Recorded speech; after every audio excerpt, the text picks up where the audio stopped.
Welcome back to guys, स्वागत है आपका फिर से एक नए वीडियो में।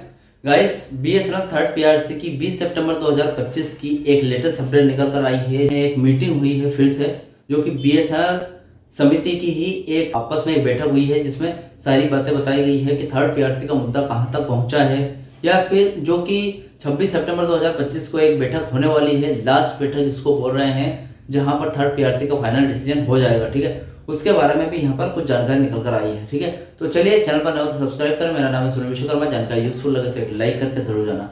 चलिए गाइस, बढ़ाते हैं वीडियो को आगे।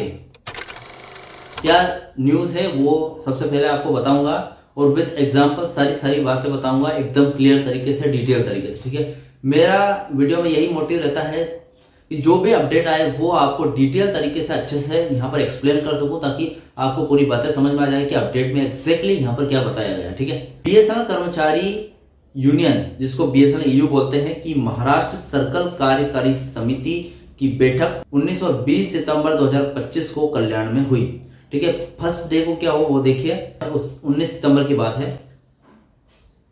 बैठक और यहाँ पर क्या क्या चर्चाएं चली वो देखते हैं। बैठक की शुरुआत यूनियन का झंडा फहराकर हुई। इसमें कई महत्वपूर्ण लोग शामिल थे, जैसे कि राष्ट्रीय अध्यक्ष comrade M Vijay Kumar, circle अध्यक्ष कामरेड नागेश कुमार नलावड़े और अन्य वरिष्ठ सदस्य भी इसमें शामिल थे। ठीक है, कामरेड विजय कुमार ने अपने भाषण में कुछ खास मुद्दों पर भी बात की यहाँ पर, जैसे कि वैश्विक मुद्दे, जैसे कि इंटरनेशनल इश्यूज।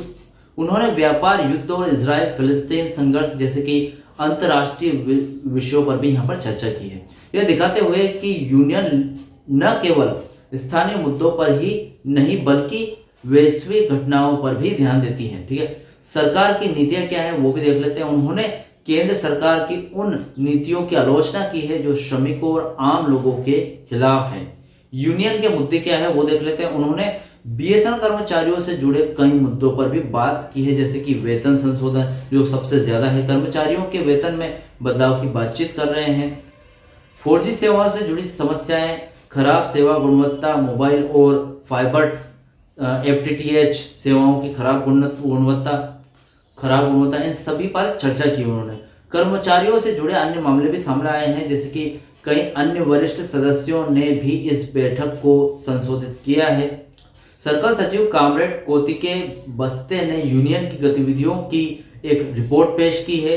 अब यहाँ पर सेकंड डे 20 सितंबर को क्या हुआ वो देख लेते हैं। डिजिटल इंडिया बीएसएनएल की जिम्मेदारी और अवसर विषय पर एक सेमिनार या फिर संगोष्ठी आयोजित की है। ठीक है, अब यहाँ पर मेन चीज क्या रखी है, इस सेमिनार का मुख्य उद्देश्य यह चर्चा करना था कि बीएसएनएल डिजिटल इंडिया पहल में क्या भूमिका निभा सकता है और इसमें उसके लिए क्या अवसर है। ठीक है, अब यहाँ पर मुख्य अतिथि कौन कौन थे वो देख लेते हैं। महाराष्ट्र सर्कल के CGM मुख्य महाप्रबंधक श्री हरिंदर कुमार इस कार्यक्रम के मुख्य अतिथि थे। उन्होंने इस विषय में अपने विचार रखे। चर्चा में भाग लेने वाले देख लेते हैं कौन कौन हैं। कई वरिष्ठ अधिकारी और यूनियन के सदस्य जैसे कामरेड एम विजय कुमार और महेश कुमार ने इस बहस में हिस्सा लिया। इसके अलावा इस बैठक के दौरान बीएसएनएल के महिला कर्मचारी के लिए अलग से सम्मेलन WWCC भी आयोजित किया गया। ठीक है, अब यहाँ पर देखिए, मैंने एक आपको बताया WWCC जो कि कोऑर्डिनेशन कमेटी करने वाली थी महिला की, तो उसके बारे में भी यहाँ पर कुछ निकल कर आया है। तो देखे, इतने में सब देखा जाए तो जो भी यहाँ पर मीटिंग हुई उसमें थर्ड पीआरसी का तो भैया कुछ भी नहीं हुआ। ठीक है, सिर्फ मुद्दा पे मुद्दा उठाया जा रहा है।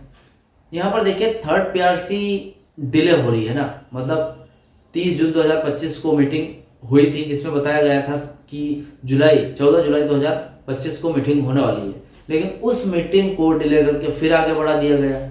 फिर जुलाई निकल गया, अगस्त निकल गया, भाई सितंबर आ गया। सितंबर पे भी 11 सितंबर को नहीं, 3 सितंबर को बताया गया था कि 11 सितंबर को लास्ट मीटिंग होने वाली है। फिर 11 सितंबर की मीटिंग को टाल के आगे कर दिया गया। फिर वो मीटिंग 19 सितंबर को कर दी गई। 19 सितंबर वाली भी मीटिंग टाल के उसको भी आगे कर दिया गया। 26 अब बताया जा रहा है कि भैया 26 सितंबर को लास्ट मीटिंग होने वाली है। तो भैया इनको इतना टाइम क्यों लग रहा है, मेरा सवाल ये है। वैसे चलो ठीक है, यहाँ पर मैंने आपको रीजन बता दिया है कि डोट जब तक नहीं चाहेगा तब तक आप थर्ड पीआरसी लागू नहीं कर सकते। डोट का कहना है कि आर्थिक स्थिति बीएसएनएल की इतनी ठीक नहीं है कि थर्ड पीआरसी लागू कर दें और आपको आपकी पेंशन दे सके या फिर आपको आपकी यहाँ पर आपका वेतन बढ़ा सके, डीए बढ़ा सके, ये सब इतनी जल्दी नहीं हो पाएगा। ठीक है, तो भैया डोट ने स्पष्ट बोल दिया है, तो ये लोग पीछे क्यों पड़ रहे हैं कि भैया थर्ड पीआरसी लागू कर ही दो। फिलहाल जो जिस स्थिति में है बीएसएनएल, जिस कंडीशन में है, उस हिसाब से देखा जाए तो इम्पॉसिबल है, अगले 1-2 साल में भी थर्ड पीआरसी लागू हो ही नहीं सकती। अगर डोट ऐसा ही बोलता रहा कि आर्थिक स्थिति अगर ठीक होगी बीएसएनएल की तो ही यहाँ पर थर्ड पीआरसी लागू करेंगे, तो फिलहाल तो आर्थिक स्थिति ठीक नहीं होने वाली, इसलिए बीएसएनएल ये अपना पूरा जोर लगा रही है कि इस बार अगर थर्ड पीआरसी हो गई तो हो गई। अब जरा आप ये सोच के देखिए कि आर्थिक स्थिति इतनी ठीक नहीं है, फिर भी अगर आप जोर लगाकर कर लेते हैं थर्ड पीआरसी लागू, तो यहाँ पर क्या होगा, हो सकता है बीएसएनएल की नैया डूब जाए, क्योंकि इतना बजट कहाँ से लाएगी बीएसएनएल। जितने भी कर्मचारी है वो यहाँ पर पेंशन भी देना पड़ेगा, डीए डीआर सारी चीज़ें अगर थर्ड पीआरसी जिस भी फिटमेंट फैक्टर पर लागू होगी उतना देना पड़ेगा, कैसे करेगी। फिलहाल इस अपडेट में इतना ही था थर्ड पीआरसी के बारे में। अगर आपको लगता है कि थर्ड पीआरसी लागू होगी या नहीं, अपनी राय कमेंट बॉक्स में जरूर बताना, और वीडियो अगर अच्छा लगा तो वीडियो को लाइक कमेंट से जरूर करें। मिलते हैं गाइस नेक्स्ट वीडियो में, सी यू सून।